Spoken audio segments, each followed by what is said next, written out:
So, you touched on something here, and I don't want to forget this question. So Josh is our producer here at Brainjerk, and he tells me that goalies traditionally are known for being kind of a little bit on Weird. the odd side, weird. They're Yep. weird. Yep, that's what he tells. Absolutely. So my question is, what about you, or what can you tell us about you that makes you a little bit odd, a little bit weird? You know what? If you ask most of the guys I play with, I was one of the normal goalies. So that doesn't say a whole lot. But, it's one of those things, you just do things differently. Your mindset is different from every day, like from everything you do. I remember my game day preparation was totally different. It started, for me, my game day, if I knew I was playing, would start in the morning right away, right when I woke up. Almost routine.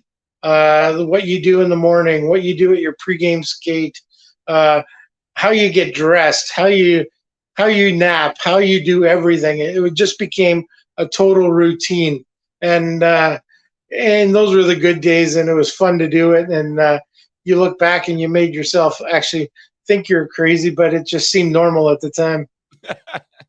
So is that true though? Then the whole thing, I'm assuming you just confirmed that goalies tend to be a little bit on the odd side. As I Oh just got man, a thumbs up from our producer Josh as he walked in and said, "Told you." that's not even the half of it. Like I said, I'm one of the normal guys. I played with some goalies who did some really whacked out things, and I couldn't even begin to tell you how crazy some of them were. I had guys who used to talk to the goalpost, talk to their equipment before they even put it on. It was some weird stuff. I considered myself a little bit normal compared to them. So I guess just to kind of tap into it a little more, is some of that stuff like, because I've also heard that hockey players are pretty superstitious. Is that like part of that? And is there anything that you were superstitious about?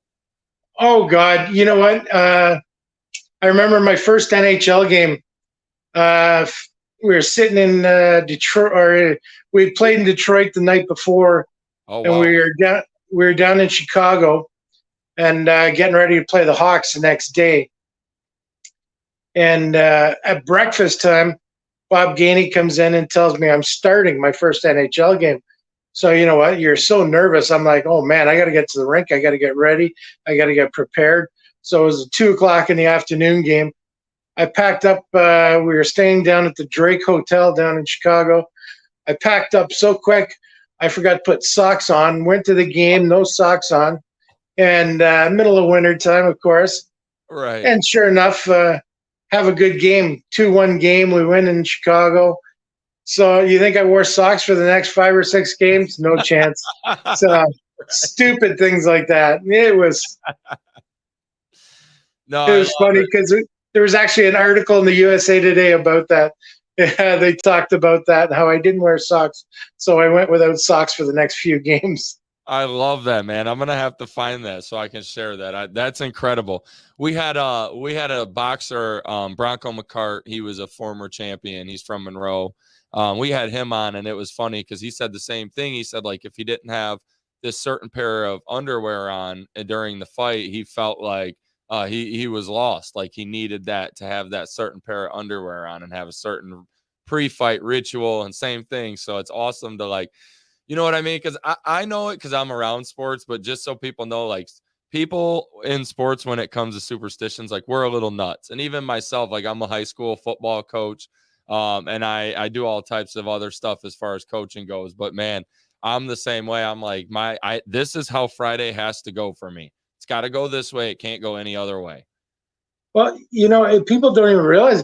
Think of a guy like Michael Jordan wore his UNC shorts under his basketball shorts for how many years in Chicago, stuff like that. It kind of blows you away to think of how many guys do it, but it seems wacky at the time, but it's something that you just take with you and you keep it as your routine and your thing. And some people, when you talk about it, don't understand, but it's good to see that there's other people that do the same thing. Definitely. No, definitely. You got to be in those shoes. You have to be in those shoes to just to tap back